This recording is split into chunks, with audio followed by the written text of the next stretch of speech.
بات ہے, اس کو بھی بیان کا حصہ سمجھیں کہ سب سے زیادہ فوکس انسان کو اپنے دماغ کو کرنا چاہیے کہ میرا دماغ سکون میں رہے. یہ یاد رکھو, ہر جسمانی بیماری کا علاج ہے. دماغ کی سیٹنگ جب ایک دفعہ آؤٹ ہوتی ہے تو وہ دوبارہ لائن پہ نہیں آتا. میں نے نفسیاتی مریض کبھی بھی مکمل ٹھیک ہوتے ہوئے نہیں دیکھے کہ پورا صحیح ہو گیا ہو.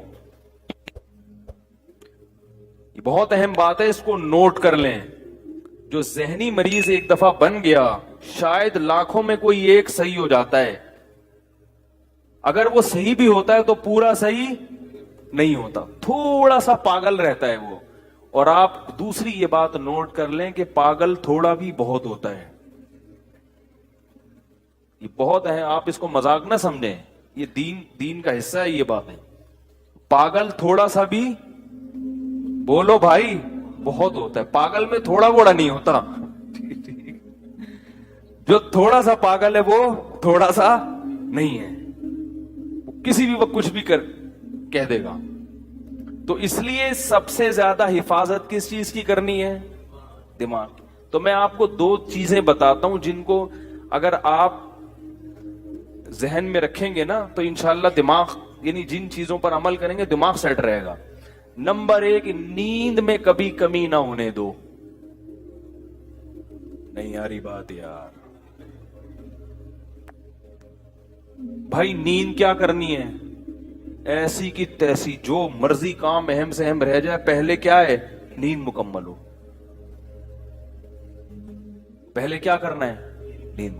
نیند آ رہی ہے, تھکا ہوا دماغ, سارے کام ایک طرف, پہلے سوؤں گا میں. جاؤ جو مرضی ہو. بھئی وہ شادی میں جانا تھا, وہ ولیمے میں جانا تھا, وہ کیا کہتا رہے, ہم نے پہلے کیا کرنا ہے؟ کیونکہ نیند کی سیٹنگ آؤٹ ہو جائے نا تو بس دماغ گیا. دماغ کہاں جائے گا؟ میں نے اپنی زندگی میں کئی لوگ اسٹریس اور ڈپریشن کے مریض دیکھے جو نیند پوری نہیں کرتے تھے. نیند اتنی صحت کے لیے ضروری ہے کہ روٹی اور پانی اتنا ضروری نہیں ہے. بھوک, اگر دیکھو نیند سے بڑھ کر کوئی چیز ہوتی نا تو اللہ تعالیٰ رمضان میں ہمیں کہتے ہیں نیند پوری نہ کرو, روٹی کھاتے رہو. اللہ نے روٹی پانی چھڑوا دی. اللہ کو پتا ہے کہ جتنا مرضی بھوکا پیاسا رہو گے, جب کھاؤ گے تو ریکوری ہو جائے گی. کوئی 3 دن بھی بھوکا پیاسا رہے نا, جسم کو کوئی نقصان نہیں ہے. جب کھائے گا تو دوبارہ فٹ فاٹ ویسے کا ویسے ہی ہو جائے گا. لوگ ایک ہفتہ بھی بھوکا پیاسا رہتے ہیں, کوئی بیماری پیدا نہیں ہوتی. کمزوری ہوتی ہے وقتی, جب کھائیں گے پیئیں گے دوبارہ فریش ہو جائیں گے. دیکھو نا, رمضان میں سارا دن بھوکا پیاسا رہتے ہیں, جیسے ہی افطاری کا وقت آتا ہے 2 پکوڑے گئے پیٹ میں اور کمر ایک دم فٹ فاٹ سیدھی ایسا پریڈ کرتے ہوئے نماز کے لیے آ رہے ہوتے ہیں. تو وہ رات کو نہ بھی کھائے نا, صبح کھائیں گے تو یہ ایسے ہی ہو جائیں گے. بیمار ہوتا ہے, بھوکا رہنے سے بیمار نہیں ہوتا. لوگ کھانے کو فوکس کرتے ہیں صحت میں, نیند کو فوکس نہیں کرتے. اللہ کرے یہ بات کسی طرح دماغ میں اتر جائے, کیونکہ اس کا ہمارے دین سے بڑا گہرا تعلق ہے. آپ کا دماغ سیٹ نہیں ہوگا, آپ نہ اللہ کے حقوق ادا کرو گے نہ بندوں کے حقوق. کیونکہ جو آدمی ڈپریشن کا مریض ہوتا ہے نا, وہ گھر میں بھی چخ چخ پخ پخ لگا کے رکھتا ہے, خود بھی ڈپریشن میں آئے گا اور بیوی بچوں کو بھی ڈپریشن میں ڈال دے گا. بد اخلاق. نبی صلی اللہ علیہ وسلم نے کیا فرمایا, قیامت کے دن سب سے زیادہ میرے قریب وہ ہوگا جس کے اخلاق سب سے اچھے ہوں گے. تو اخلاق کے اچھے ہونے کے لیے چیمبر کا صحیح ہونا ضروری ہے. ٹھیک ہے نا. دیکھو بچوں کی نیند پوری نہیں ہوتی, کیسے چڑچڑے ہوئے ہوتے ہیں, خام خامے چیزیں اٹھا کے پھینک رہے ہیں. اور جب بچہ رات کو اچھی طرح سو کے صبح اٹھتا ہے, کیسا خوشی خوشی پھر رہا ہوتا ہے, حالانکہ صبح کے وقت اس نے کوئی اخلاق پر بیان نہیں سنا ہوتا. جب اندر سے سیٹ ہوتا ہے نا انسان تو خود بخود خوش مزاج ہوتا ہے, وہ ہر چیز میں دل لگتا ہے اسے. تو اخلاق تو دین کا بہت بڑا حصہ ہے نا. اللہ کی باتیں بھی سمجھ میں آئیں گی.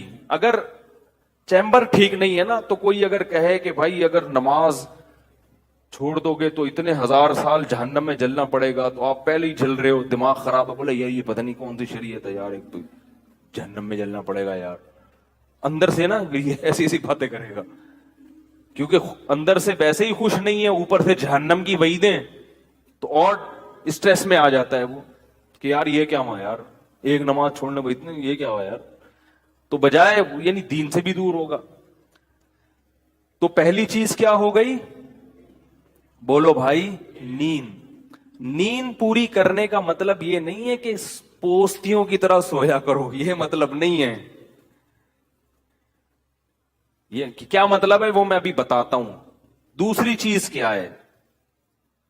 دوسری چیز ہے ٹینشن نہیں لینی۔ ٹینشن نہیں لینے کا مطلب یہ نہیں ہے کہ آپ کو کبھی ٹینشن ہوگی نہیں ہے، تو دنیا میں کوئی ایسا شخص ہے ہی نہیں جس کے سارے کام صحیح ہو رہے ہوں۔ اس پر تو ایک مستقل بیان ہے میرا کہ دنیا میں یعنی انسان جو ہے نا ڈپریشن کا علاج کیا ہے، تو میرے 3-4 بیانات ہیں، وہ آپ تفصیل سنیں۔ میں ابھی مختصر ایک بات بتا رہا ہوں کہ دیکھو، دنیا میں ساری چاہتیں کسی کی بھی پوری نہیں ہوتی، یہ تو ہو ہی نہیں سکتا کہ آپ جو چاہیں وہ ہو جائے۔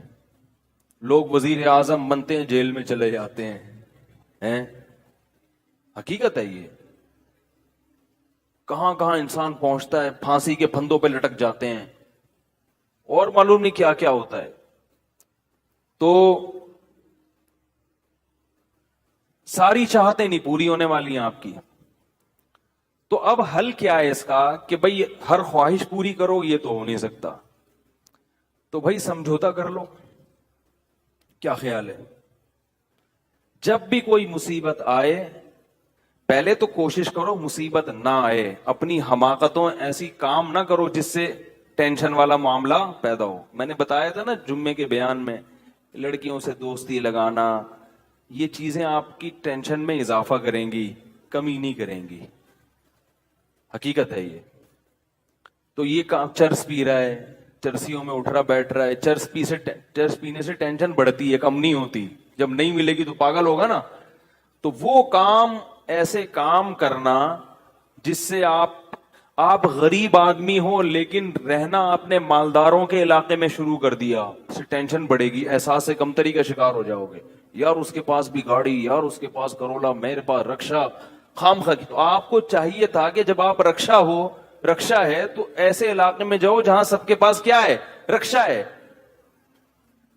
دکان پکوڑوں کی ہے اور سوچیں کروڑوں کی۔ یہ خام خواہ میں لوگ ٹینشن میں آئے ہوئے ہیں۔ میں نے ڈیفنس کے لوگوں کو بھی ٹینشن میں دیکھا ہے، 1000 گز کا بنگلہ ہے، کروڑوں روپے کما رہے ہیں مگر ٹینشن میں ہیں۔ یہ میں ہوائی باتیں نہیں کر رہا، لوگ آتے ہیں کیوں ٹینشن میں کہ پڑوسی کے پاس اس سے بھی زیادہ ہے۔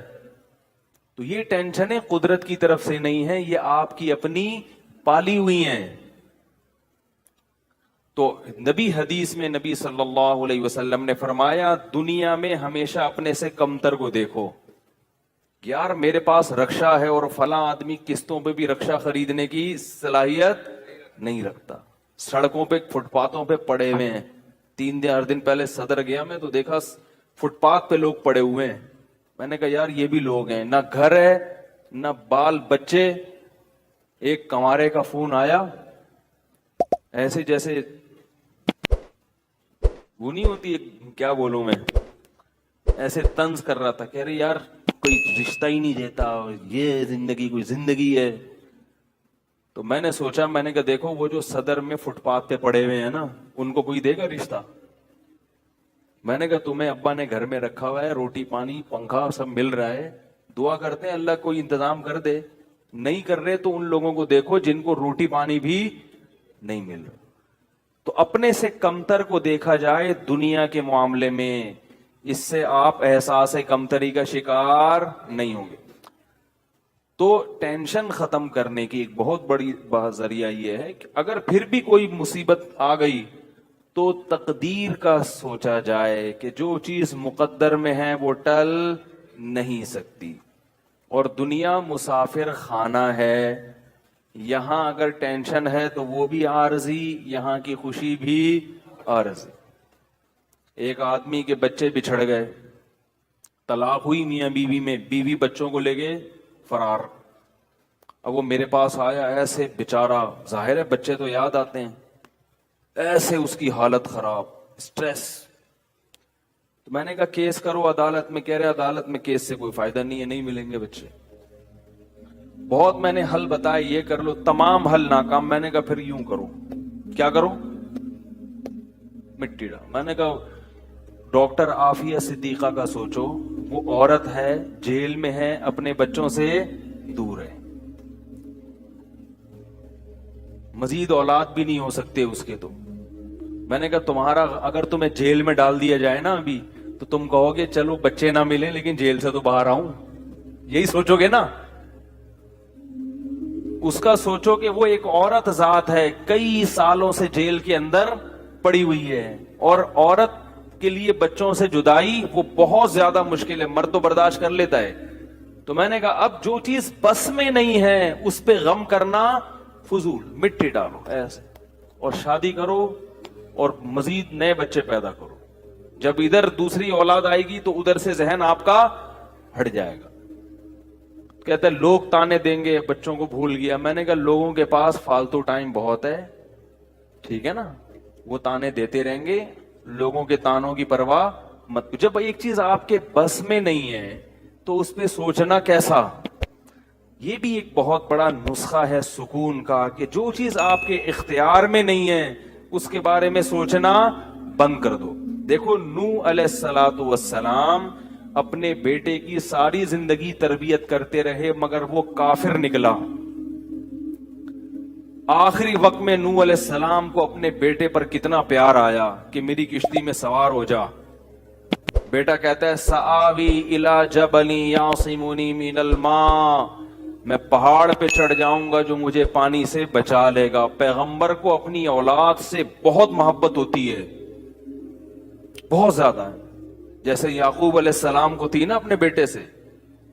کتنا درد ہوگا اس وقت نوح علیہ السلام کے دل میں, کیسے تڑپ رہے ہوں گے. لیکن بیٹا باز نہ آیا. وحال بینہم الموج فکان من المغرقین, ایک موج آئی اور اس کو غرق کر دیا. نوح علیہ السلام نے اللہ سے دعا مانگی, ان ابنی من اہلی, اے اللہ میرا بیٹا میرے اہل و عیال میں سے ہے, تو نے تو وعدہ کیا تھا تو میرے اہل و عیال کا خیال کرے گا. اللہ نے کیا فرمایا, انہ لیس من اہلک, یہ تیرے اہل میں سے نہیں ہے, اس کا عمل ٹھیک نہیں ہے. فلا تسألنی ما لیس لک بہ علم, دوبارہ یہ سوال مجھ سے مت کرنا. اب یہ نہیں کہ نوح علیہ السلام بیٹھ گئے اور یہ کیا ہو گیا اور یہ تو بڑھ گیا, بس نوح علیہ السلام نے فوراً استغفار کیا, اعوذ بک ان اسألک ما لیس لی بہ علم, اے اللہ میں تجھ سے پناہ مانگتا ہوں ایسی چیز کی, میں تجھ سے ایسا سوال کروں جس کی دلیل میرے پاس نہیں. بس بھول گئے. اب یہ تھوڑی کہ روتے رہیں بیٹھ کے, بھئی جو چیز بس میں نہیں ہے چھوڑ دو. تو ہم بہت ساری چیزوں کی ٹینشن لیتے ہیں جو ہمارے اختیار میں نہیں ہے. پیٹرول مہنگا ہو رہا ہے, بیٹھ کے خام میں پریشان ہے. بھائی تم سے پوچھ کے تھوڑی مہنگا ہوا ہے. غم کرنے سے اگر وہ سستا ہو جائے تو رو. میرے پاس تھی Kawasaki G T O, Kawasaki G T O 125. آپ کو پتا ہے کیا بائک تھی وہ, ہم نے بھی بڑے شوق پالے ہیں ایک زمانے میں. میں اس میں پیٹرول ٹھیک ٹھاک ڈلتا تھا. اب جب پیٹرول مہنگا ہوتا تو سب سے زیادہ متاثر میں ہوتا تھا اس سے. 50 والوں کو کچھ نہیں ہوتا تھا. تو میں ایک دفعہ پیٹرول پمپ گیا, میں نے پیٹرول ڈلوایا اس میں, تو اس نے کہا وہ 5 روپے پر لیٹر بڑھ گیا ہے. مجھے بڑا غصہ آیا. میں نے ساتھ والے سے کہا, میں نے کہا یار یہ کیا مذاق ہے یار, ہر تھوڑے دن بعد 5 روپے بڑھ رہا ہے, تو آپ کو غصہ نہیں آیا؟ اس نے کہا صرف میرے لیے تھوڑی بڑھ رہا ہے, پوری قوم کے لیے بڑھ رہا ہے نا. تو مجھے اس کی بات بڑی اچھی لگی. اس نے کہا میرے اکیلے کے لیے بڑھے تو مجھے غصہ آئے, سب کے لیے بڑھ رہا ہے تو چلو ٹھیک ہے. اس دن کے بعد سے اب تک پیٹرول بڑھنے پر مجھے غصہ نہیں آیا. میں یہی کہتا ہوں یار مجھے ٹینشن لینے سے کیا ملے گا.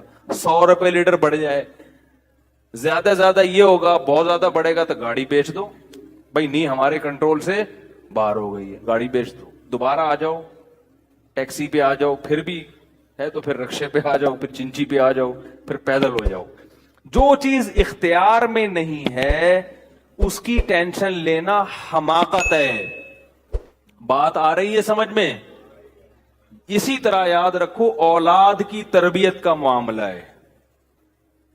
ہمارے ہاں جو لوگ نئے نئے دیندار بنتے ہیں یا پرانے بھی، وہ چاہتے ہیں میرا گھر 100% خلفائے راشدین جیسا بن جائے، جبکہ بیگم پہ کنٹرول نہیں ہوتا، وہ الگ سمت میں جا رہی ہوتی ہے. اب آپ نے ڈنڈا چلانا شروع کر دیا، بچے باغی ہونا شروع.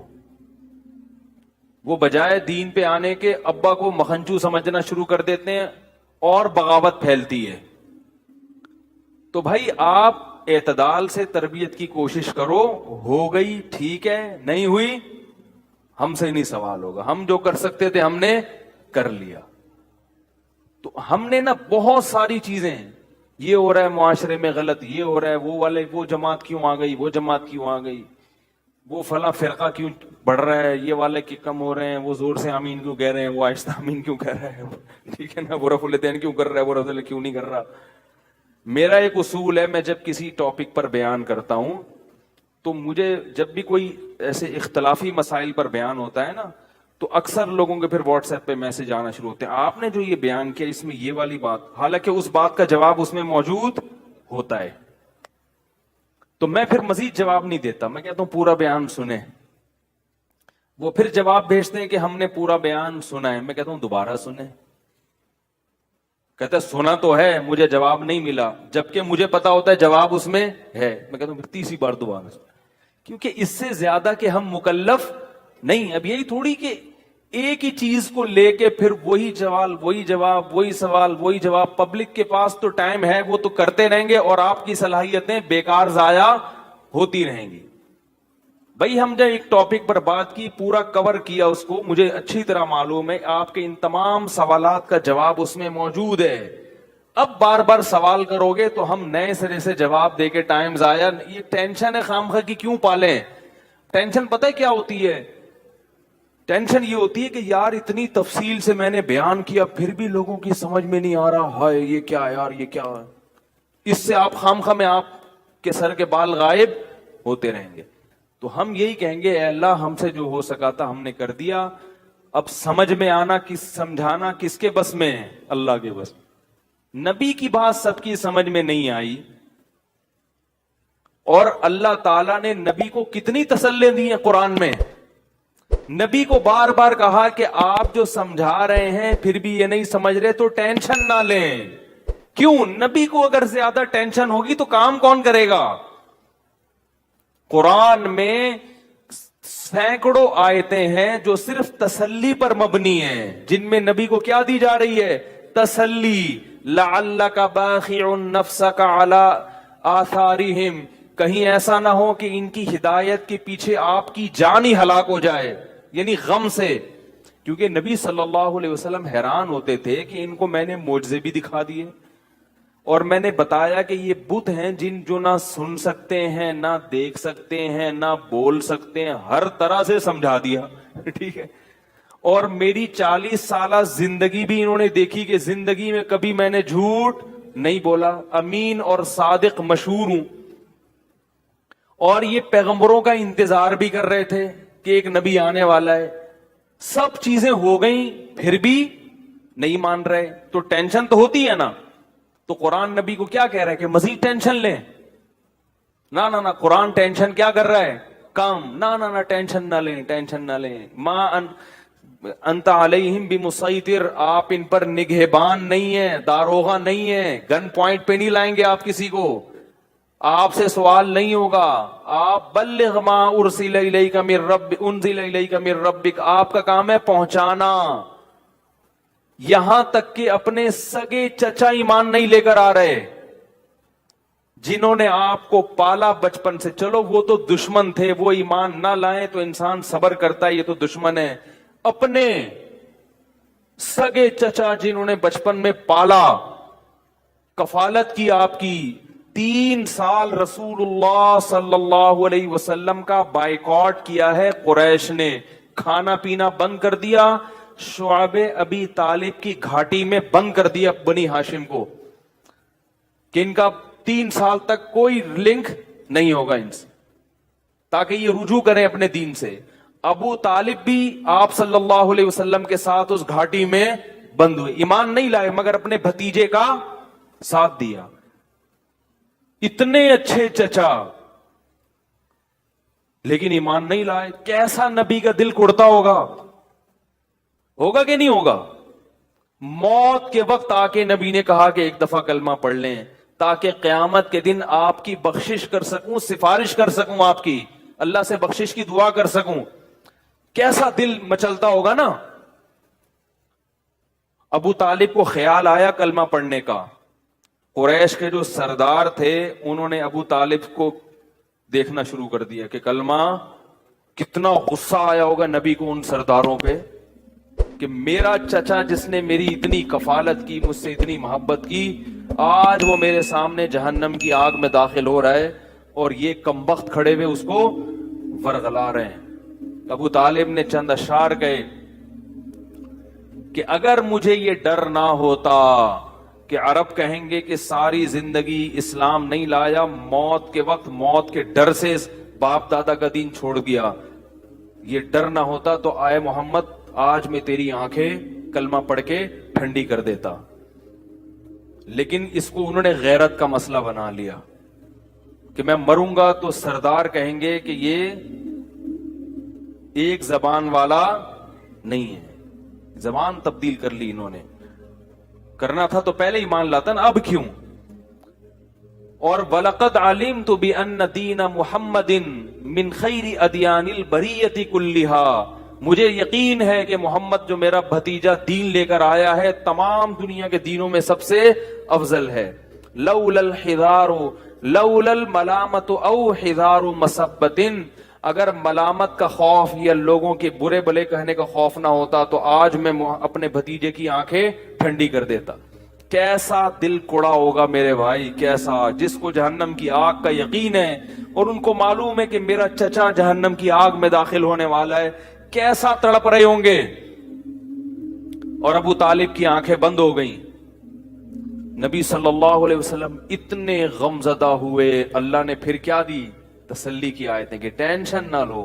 یہ میں آپ کو کیوں واقعات سنا رہا ہوں کہ جب اتنے بڑے بڑے غم کے واقعات میں اللہ ٹینشن لینے کو پسند نہیں کر رہے تو ہماری چھوٹی چھوٹی, اس کی پکوڑے کی دکان چل گئی, میری دکان بند ہو گئی, اس کو سواری مل گئی ہے بھائی رکشے میں, مجھے سواری نہیں ملی, ان چیزوں میں ٹینشن لینے کا کیا مطلب؟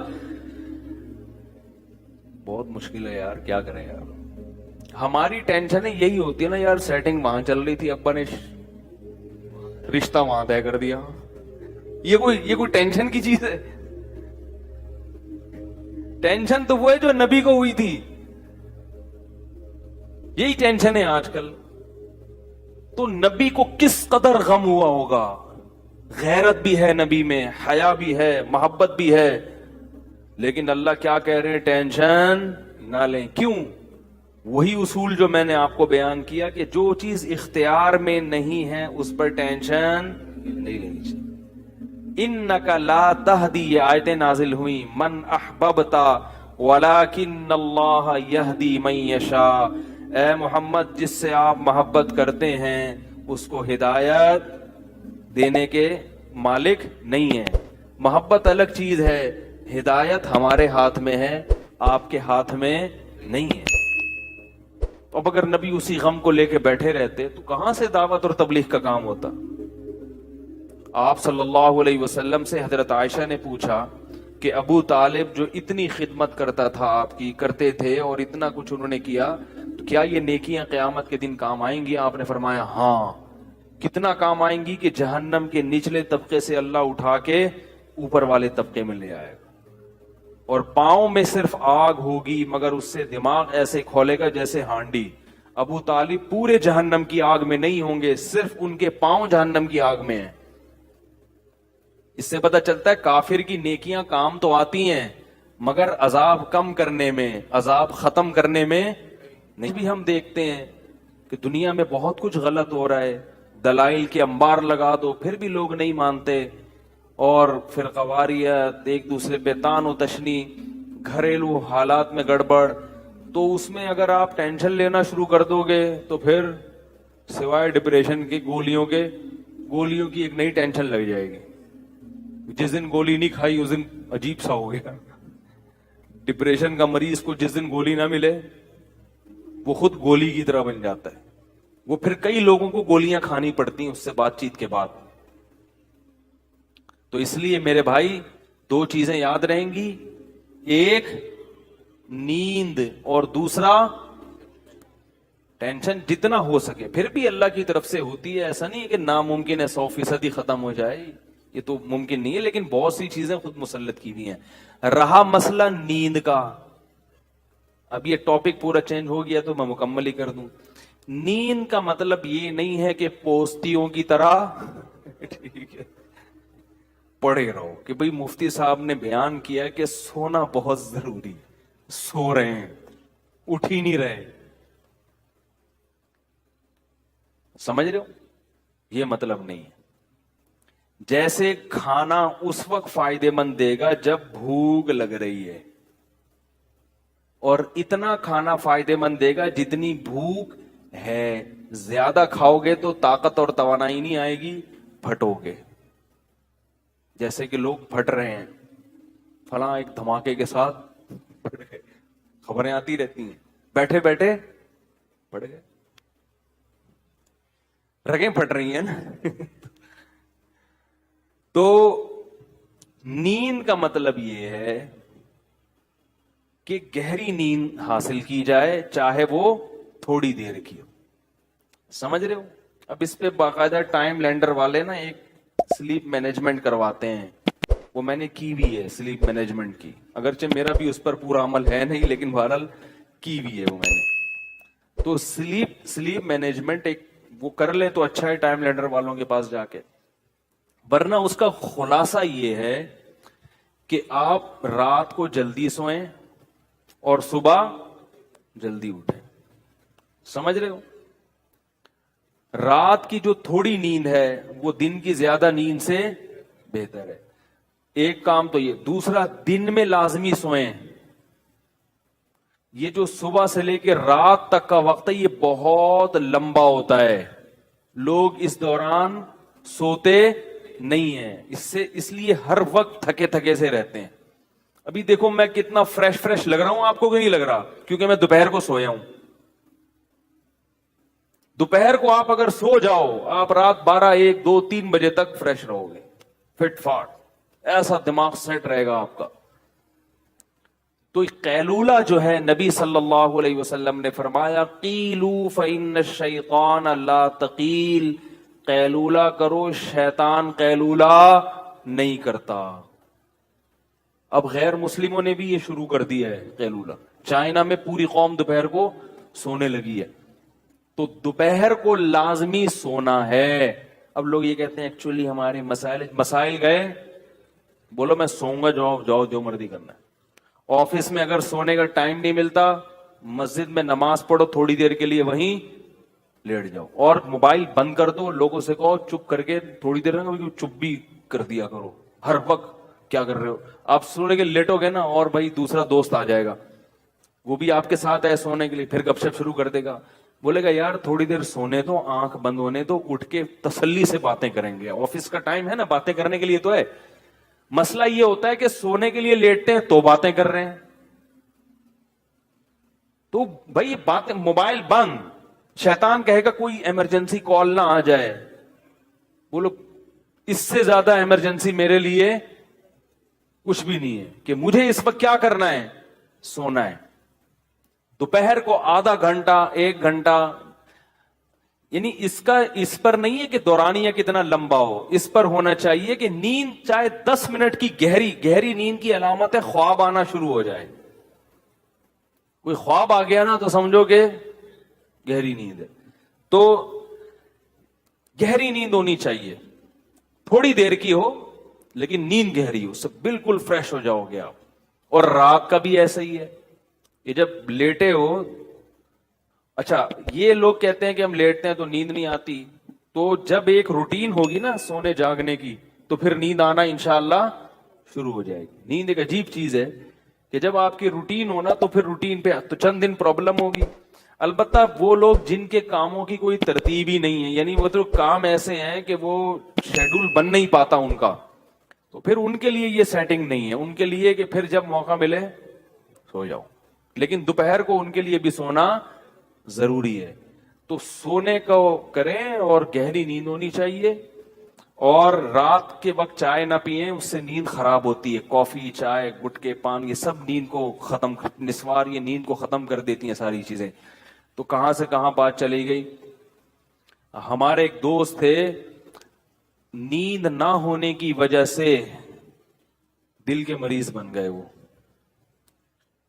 اور یاد رکھو نیند کا مطلب یہ نہیں کہ آپ نے چند دن دفعہ نیند نہیں ہوئی تو بیمار ہو جائیں گے، یعنی بہت عرصہ نیند نہ ہوئی تو بیمار ہوں گے۔ 2-4 دفعہ بھی اگر ایسا ہو گیا نا کہ کچھ دن یعنی 5-6 دن تک نیند مکمل نہ ہوئی، اس سے بھی بیماری کا اٹیک ہو سکتا ہے۔ ہمارے ایک جاننے والے وہ 2 دن نہیں سو سکے، ہمیشہ کے لیے دل کا عارضہ ان کو لاحق ہو گیا، حالانکہ صرف 2 دن نہیں سو سکے تھے۔ اس لیے جیسے سانس ہے نا 24 گھنٹے چاہیے، ایسے ہی نیند بھی لازمی چاہیے انسان کو، ورنہ کوئی بڑی بیماری اٹیک کر لیتی ہے انسان کے اوپر۔ ہاں جوانی میں پتہ نہیں چلتا، تھوڑا سا عمر زیادہ ہو پھر تو بہت بڑے مسائل ہو جاتے ہیں۔ کہاں سے کہاں بات چلی گئی، لیکن آپ کے فائدے کے لیے ہوگی۔ اور دوسری بات یہ کہ جیسے خود اپنی نیند کا خیال کرتے ہیں تو گھر میں خواتین کی نیند کا بھی خیال کیا کریں۔ بعض لوگ چنگیز خان بھر کے گھر میں داخل ہوتے ہیں، بیگم سو رہی ہے، ٹھڈا مار کے اٹھائے، چلو اٹھ کے چائے بنا میرے لیے۔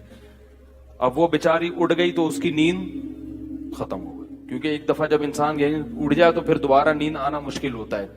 تو انسان کے بچے بن کے زندگی گزارنی چاہیے، گدھوں کی طرح زندگی نہیں گزارنی چاہیے، وہ بھی انسان ہے جو گھر میں رہ رہے ہیں۔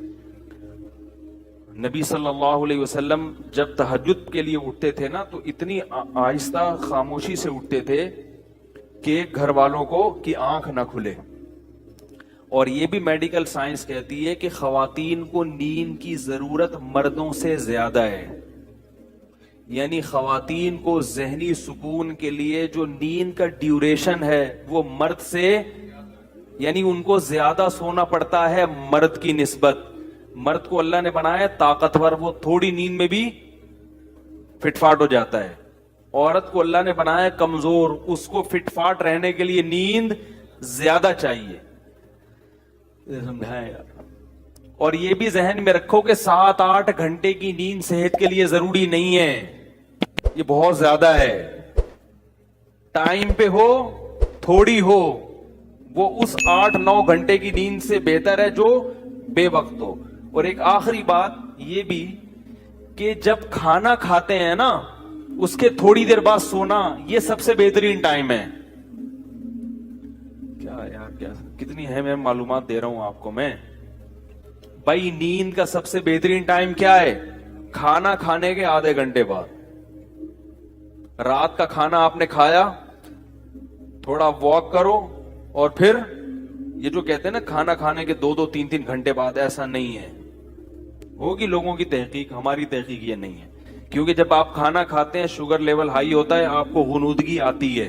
جیسے ہی غنودگی آئے تو فطرت کہہ رہی ہے کہ اب کیا کرو، سو جاؤ۔ دوپہر فوراً سو جاؤ، رات کو تھوڑا سا واک کر کے تاکہ تہ بیٹھ جائے تھوڑی سی، یہاں رکھا ہوا ہے ابھی ایک دم لیٹ گئے تو پھر اوپر نہ آ جائے وہ۔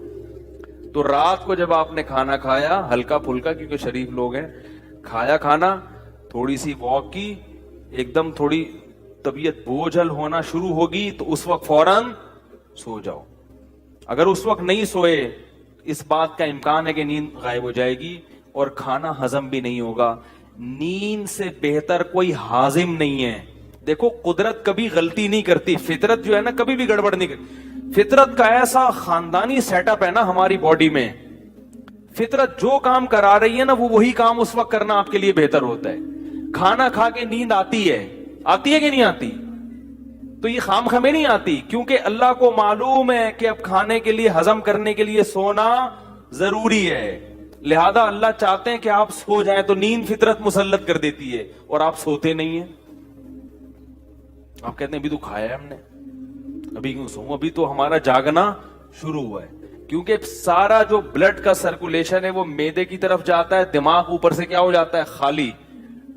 دماغ کام کرنا چھوڑے گا تو اب فطرت کیا کہہ رہی ہے, سو جاؤ, تاکہ بلڈ کا سرکولیشن معدے کی طرف رہے اور وہ کھانا ہضم کرنے پہ زور لگائے.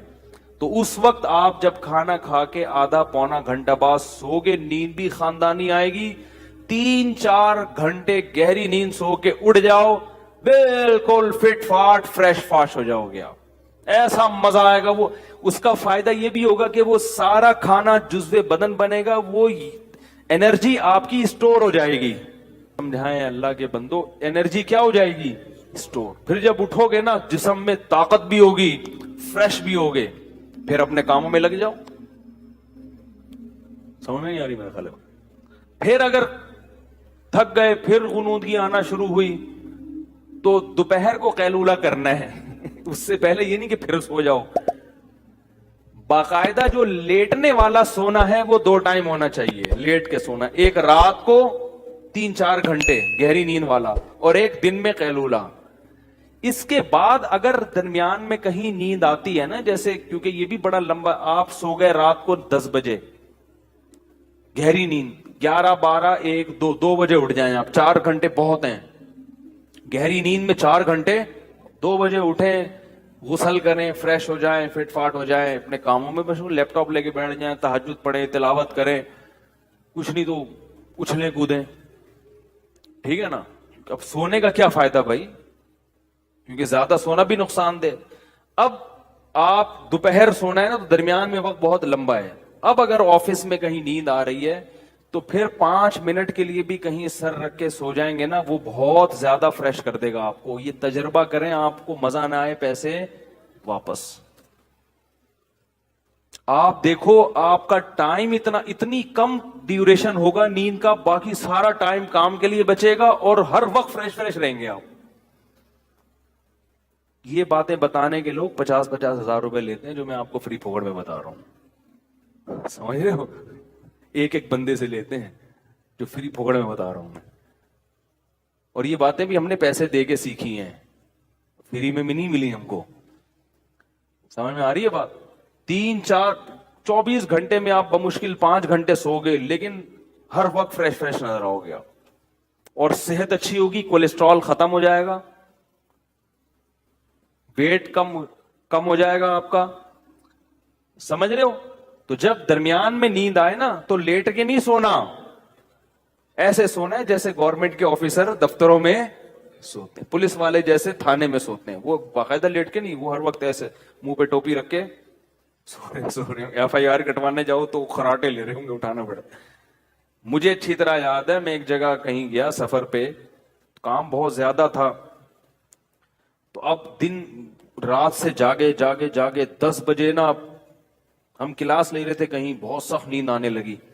تو کلاس میں 10 منٹ کا وقفہ ہوا, چائے اور وہ جو بھی وقفے ہوتے ہیں کافی. تو مجھے یہ فلسفہ معلوم تھا کہ بھئی اب اگر سو گئے لمبا تو دوپہر کا قیلولہ وہ نہیں ہو سکتا, اس کو بچانا ہے, وہ ضروری ہے. تو مجھے یاد ہے, میں تھا اور میرے ساتھ ایک اور بھی تھے, آفیسر تھے, وہ کسی گورنمنٹ کے ادارے میں. ہم دونوں گئے, ہم نے کہیں کونا کھانچا تلاش کیا, چادر بچھائی, 5 منٹ کے لیے الارم لگا کے لیٹے ہیں, کیونکہ صرف ہمارے پاس 5 منٹ تھے. واقعتاً 5 منٹ میں اتنی گہری نیند آئی ہے, 5 منٹ الارم بجا تو پتہ ہی نہیں چل رہا تھا ہم کہاں ہیں. یہ ہوتا ہے جب آپ تمیز سے سوتے ہو نا اس شیڈول کے تحت, تو ایسا ہی ہوگا. ابھی کیا لیٹے ہوئے, کروٹیں بدل رہے, نیند ہی نہیں آ رہی, کوئی شیڈول ہی نہیں ہے. تو 5 منٹ سوئے ہیں, اس کے بعد وضو کیا, آ کے بیٹھے, اتنے فریش کہ بالکل فٹ فاٹ. تو یہ بہت اہم چیز ہے. اس سے کیا آپ کے چیمبر کیا رہے گا, چیمبر صحیح کام کرے گا. کیونکہ جیسے نیند صحت کے لیے ضروری ہے, غیر ضروری نیند صحت کے لیے نقصان دہ بھی ہے. دماغ موٹا ہو جاتا ہے, جو زیادہ سوتے ہیں نا وہ ذہین نہیں ہوتے, نظر کمزور ہو جاتی ہے ان کی, کولیسٹرول بڑھنے لگتا ہے جسم میں, جو بے وقت سوتے ہیں ان کو شوگر کی بیماری پیدا ہوتی ہے. سمجھ میں نہیں آ رہی یار کیا کر. بے وقت سونے سے کون سی بیماری پیدا ہوتی ہے؟ کیونکہ آخری بات، ہر بات آخری کہہ کے آخری چلا رہا ہوں، ٹاپک تو مکمل ہو نا. دیکھو آپ نے دیکھا ہوگا مرغیاں غروب آفتاب ہوتے ہی ڈڑبوں کے اندر گھستی ہیں، اور جیسے ہی صبح کا سورج طلوع ہوتا ہے مرغا پہلے اٹھتا ہے، کیونکہ وہ نر ہے، اس کو کم نیند چاہیے نا. آدمیوں کو نیند کم چاہیے ہوتی ہے، لیڈیز کو زیادہ. تو مرغا پہلے اٹھ کے اذانیں دینا شروع کر دیتا ہے، بھائی میں اٹھ گیا ہوں، ڈیوٹی دینا شروع اس نے. تبھی حدیث میں آتا ہے مرغے کو برا بھلا مت کہو، یؤذن للصلاۃ، وہ نماز کے لیے جگاتا ہے. کیسے اللہ نے اس کی شیڈو، وہ شکر ہے ہمارے ہتھے، ہماری ٹریننگ میں آتا نا تو مرغا 11 بجے سو کے اٹھ رہا ہوتا. اور مرغیاں 1:45 بجے، کیونکہ وہ لیڈیز ہیں. کتنی اچھی، کیونکہ ان کو جو ایسا ہونا نا اللہ نے وہ سافٹ ویئر ان میں انسٹال کر دیے، اور انسانوں کی دسترس سے ان کو کیا کر دیا؟ آزاد. جیسے ہی سورج غروب ہوگا مرغیاں ڈڑبوں کی طرف جائیں گی، مرغا بھی جائے گا، ساری دن بھر کی شرارتوں سے توبہ کرے گا، استغفار کرے گا، اس کے بعد ڈڑبے کی طرف جائے گا، اور ایسا سر اپنا جو ہے نا پر کے اندر دے کے ایک ٹانگ پہ کھڑا ہو کے سو جائے. سارے پرندے یہی کرتے ہیں، کوے بھی یہی کرتے ہیں. پھر جیسے ہی 4 بجیں گے، صبح صادق ہوگی، مرغے نے اٹھ کے اذانے دینا شروع. کیسا فریش. اور مرغیاں سورج نکلتے ہی پھڑپھڑانا، ایسے ہی چہکنا شروع کریں گی. کچھ جانور ایسے ہیں جن کو دن اور رات کا ہوش نہیں ہوتا. کتا اور بلی، ان کے لیے دن اور رات کیا ہے؟ برابر ہے. جب نیند آئے گی سو جائیں گے، کوئی شیڈول نہیں ہے. اور کچھ جانور ایسے جو بالکل الٹے چلتے ہیں، وہ الو ہے، رات میں جاگتا ہے اور دن میں سوتا ہے. انسان، میڈیکل سائنس یہ کہتی ہے کہ انسان پہلی قسم کے حیوانات میں سے ہے کہ جن کے قدرت نے سونے اور جاگنے کا شیڈول بنایا ہے. میڈیکل سائنس بھی یہ کہتی ہے اور قرآن سے بھی یہ ثابت ہے. میڈیکل سائنس یہ کہتی ہے کہ آپ کے جسم میں اللہ نے گھڑیاں لگائی ہوئی ہیں جو دن اور رات کا تعین کرتی ہیں. رات کو آپ کے جسم میں کیمیکل خارج ہوتا ہے دماغ میں جو اس کا تقاضا کرتا ہے کہ آپ سو جائیں. اگر آپ رات کو نہیں سوئیں گے آپ کو شوگر کی بیماری ہوگی.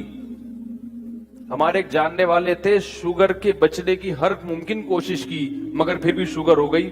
ڈاکٹر نے بتایا کہ آپ چونکہ رات کو جاگتے ہیں دن میں سوتے ہیں اس لیے شوگر ہوئی. آپ سرچ کر لیں نیٹ پہ جا کے، آپ کو پتا چلے گا کہ رات کو دیر سے سونے سے کیا پیدا ہوتا ہے.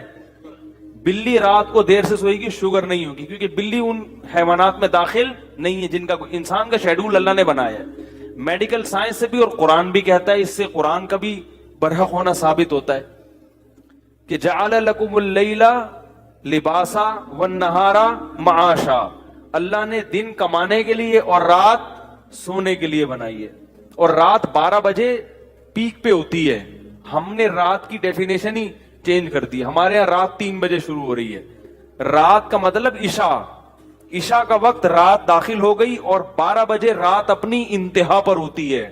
لہذا ڈاکٹر یہ کہتے ہیں کہ رات 12 بجے کا ٹائم گہری نیند میں گزرنا چاہیے. آدھی رات 12 بجے ہو چکی ہوتی ہے، اور ہمارے یہاں 12 بجے سوچ رہے ہوتے ہیں اب کیا پکے گا گھر میں. 12 بجے کیا کر رہے ہوتے ہیں؟ آج کیا پکے گا. میں بتاتا ہوں نا ادھر کراچی میں حال کیا ہو گیا ہے. میں نے ایک دوست کے ساتھ کہیں بازار جانا تھا، کوئی چیز خریدنی تھی، تو میں انتظار کر رہا ہوں، صبح سے انتظار کرتے کرتے تھک گیا، فون کر رہا ہوں اٹھا ہی نہیں رہے. دوپہر 2 بجے فون ملا ان کو، 2 بجے انہوں نے کال اٹھائی، کہہ رہے میں ناشتہ کر کے پہنچا. 2 بجے دوپہر کیا ہو رہا ہے؟ ناشتہ ہو رہا ہے. تو ابھی تو جوانی ہے، چل رہے ہیں، تھوڑی دیر میں لڑکنا شروع، ختم، جو مرضی کر لو، اور دماغ الگ خراب ہوتا ہے. تو رات 12 بجے، ٹھیک ہے نا. کیا کہہ رہا تھا میں؟ نہیں، میں پرندوں کی مثال دے رہا تھا. کچھ پرندے ایسے ہیں، بلکہ اکثر 99% پرندے ایسے ہی ہیں کہ ان میں سافٹ ویئر اللہ نے ڈال دی ہیں، تو انسان بھی انہی میں داخل ہے. اور کچھ ایسے ہیں جن میں دن اور رات کا کوئی ہوش نہیں ہوتا. تو کچھ انسان ایسے ہیں جو اپنی فطرت سے ہٹے ہوئے ہیں. اور تیسری قسم میں جس کو الو کہا جاتا ہے, وہ رات کو جاگتا ہے اور دن میں سوتا ہے. تو جو لوگ جن کا شیڈول یہ ہے نا کہ وہ رات کو جاگ رہے ہیں, پوری رات جاگتے ہیں اور پھر دن میں سوتے ہیں, تو وہ کن لوگوں کی فہرست میں داخل ہیں؟ معذرت کے ساتھ الو. یعنی وہ انسان کی فطرت کے بالکل اپوزٹ چل رہے ہیں. تو بھائی اگر آپ بالکل نیچر پہ نہیں آ سکتے تو بالکل اپوزٹ تو نہ چلو, اللہ کے بندو آ جاؤ, صحیح ہے نا, تھوڑے سے الو بن جاؤ, مکمل الو. تو جو الو کے کام ہیں وہ آج حضرت انسان کر رہا ہے, تو بیمار تو ہوگا. تو بات یہاں سے شروع ہوئی تھی کہ سب سے زیادہ کس کی حفاظت کرنی ہے؟ اپنے چیمبر کی. تو چیمبر کی حفاظت کے لیے یہ دو چیزیں میں نے آپ کو بیان کی ہیں. ایک منٹ, یہ صحیح سیٹنگ پہ رہیں گی تو انشاءاللہ پھر آدمی دین پہ بھی چلتا ہے, گناہوں سے بھی بچتا ہے. کیونکہ بہت سے لوگ ڈپریشن میں آ کے نا گناہ کی طرف جاتے ہیں سکون حاصل کرنے کے لیے. یہ بھی ہے, یہ نشہ کیوں کرتے ہیں؟ پریشان ہیں. اور زنا کی طرف کیوں جاتے ہیں؟ پریشان ہیں, سمجھتے ہیں شاید سکون, حالانکہ سکون ملتا نہیں, اور وقتی فائدہ ہوتا ہے, پھر اور زیادہ بے سکونی کی طرف چلا جاتا ہے. آپ کیا کہہ رہے ہیں؟ ہاں ہاں, نماز نہ چھوڑیں. ہاں, ایسا نہ ہو کہ دین کے لیے نماز بھی چھوڑ دیں. نماز اپنے ٹائم پہ پڑھنی پڑے گی. ہاں, یہ بہت اچھا انہوں نے لقمہ دے دیا کہ سارے اہم کام کا اور ایسا بھی نہیں کیونکہ مر رہا ہے تو وہ بھی آپ نے کہا میں چونکہ سو رہا ہوں. مفتی صاحب ابا کو اٹیک ہو گیا, آپ کہہ رہے مفتی صاحب نے کہا تھا کہ ایسا, یہ ہر بات کا مطلب سمجھنا چاہیے. سمجھ رہے ہو, ابا کو اٹیک ہو گیا, وہ پڑے میں, آپ کہہ رہے ہیں مفتی صاحب نے بولا تھا کچھ بھی ہو جائے میں تو سوؤں گا. تو بھائی وہ تو پھر کرنا ہے نا جا کے. نماز کے بعد کھڑے ہو کر دعا مانگنا کیسا ہے؟ ثابت نہیں ہے, باقی کوئی مانگنا چاہے تو. کیا بسم اللہ الرحمن الرحیم کی 786 لکھا جا سکتا ہے؟ خلاف سنت ہے, بسم اللہ پوری لکھنی چاہیے. درخت لگانے کے حوالے سے آپ نے مختصراً بات کرنی تھی, درخت لگاؤ مہم. ہاں بھائی دیکھو, یہ جو درخت لگے ہوئے ہیں نا آج کل, اس کا کیا نام ہے؟ یہ جو درخت لگے ہوئے ہیں,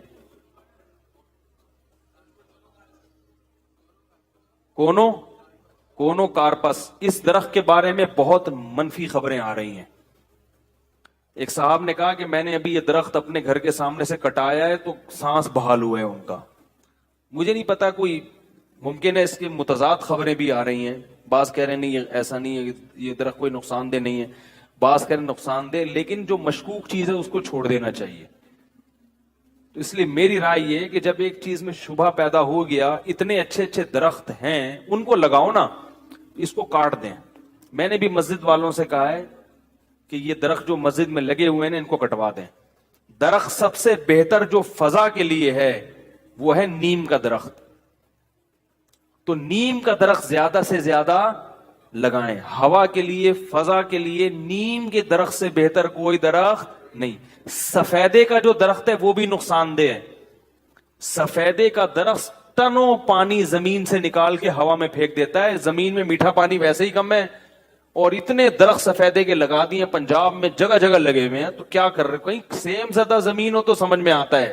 عام زمینوں میں سفیدے کا درخت بولو بھائی نہیں لگانا چاہیے. وہ زمین کے پانی کو کھینچ کے ہوا میں بھی نمی پیدا کر رہا ہے, اور جو ہے نا وہ پانی بھی. اور یہ والا جو درخت لگا ہوا ہے نا پورے کراچی میں, یہ تو ویسے ہی نقصان دہ ہے, اور اگر نقصان دہ نہیں بھی ہو تو مشکوک ہے بہرحال. تو اس لیے یہ درخت کاٹیں, جس کے گھر کے سامنے کاٹ دے, اور اس کے بجائے کیا لگائے؟ نیم کے درخت کے اتنے فائدے ہیں کہ ہمارے ایک دوست نے بتایا کہ سانس کا مرض تھا ایک صاحب کو, علاج کرا کرا کے تھک گئے. کسی بڑے حکیم صاحب نے کہا کہ نیم کے جھنڈ میں 2 گھنٹے بیٹھ کے سانس لیا کرو. ایسی جگہ جا جہاں چاروں طرف کیا لگے ہوئے ہوں؟ نیم کے درخت. وہاں بیٹھو 2 گھنٹے لمبے لمبے سانس لو. انہوں نے کیا, چند دنوں میں ان کا وہ سانس کا مسئلہ ٹھیک ہو گیا. تو نیم کی جو ہوا ہے صحت کے لیے بہت مفید ہے. نیم کے بارے میں سنا ہے کہ رات کو بھی آکسیجن پھینکتا ہے, واللہ عالم. یعنی دن میں تو سارے پھینکتے ہی ہیں, اب یہ کسی نے پھینکی ہو تو ایک الگ بات ہے، لیکن بہرحال سنا ہے واللہ عالم. جو چیز یقینی نہیں ہوتی تو میں پہلے بتا دیتا ہوں کہ بھائی سنا ہے واللہ عالم. لیکن بہرحال نیم کا درخت صحت کے لیے، نیم کے پتے صحت کے لیے اچھے، نیم کی ڈنڈی صحت کے لیے اچھی، مسواک نیم سے بہتر کوئی نہیں ہے. سمجھ رہے ہو؟ اور درخت لگانے کی اسلام میں فضیلت کتنی ہے. نبی صلی اللہ علیہ وسلم نے فرمایا جس نے کوئی درخت لگایا جب تک پرندے اس سے کھاتے رہیں گے، اس سے فائدہ اٹھاتے رہیں گے، قبر میں اس کو صدقے کا ثواب ملتا رہے گا. کوئی اس کے نیچے سایہ کرے گا، کوئی بیمار اس کی ہوا سے ٹھیک ہوگا، کوئی گرمی کی شدت میں اس کے نیچے آ کے بیٹھے گا تو ثواب کس کو ملے گا؟ اللہ کے خزانوں میں کمی نہیں ہے. اتنا فائدہ ہے درخت لگانے کا. تو بھر بھر کے لگائیں درخت، یہ والا کاٹیں اور اس کی بجائے نیم کا لگائیں، یا نیم کے علاوہ ناریل لگا لو. ناریل کا درخت سالانہ 20,000 کما کے دیتا ہے. سمجھ رہے ہو؟ اس کے پتے بھی بکتے ہیں اور اس کی اور وہ نہیں گندگی نہیں کرتا. ورنہ عام درخت جب لگتے ہیں نا تو وہ بہت پتے ادھر ادھر گرتے ہیں اس کے. تو ناریل ہے، کھجور کا درخت ہے، یہ درخت لگاؤ. لوگ ڈرتے ہیں ناریل کا درخت لگا دیا تو ناریل کھائے گا کون، مجھے تو ملیں گے نہیں. تو کوئی بات نہیں، جس کو ملیں گے وہ کھا لے گا، آپ کو ثواب مل جائے گا نا. تو ناریل کا لگائیں، کھجور کا درخت لگائیں. حدیث میں کھجور کے درخت کی بڑی فضیلت ہے.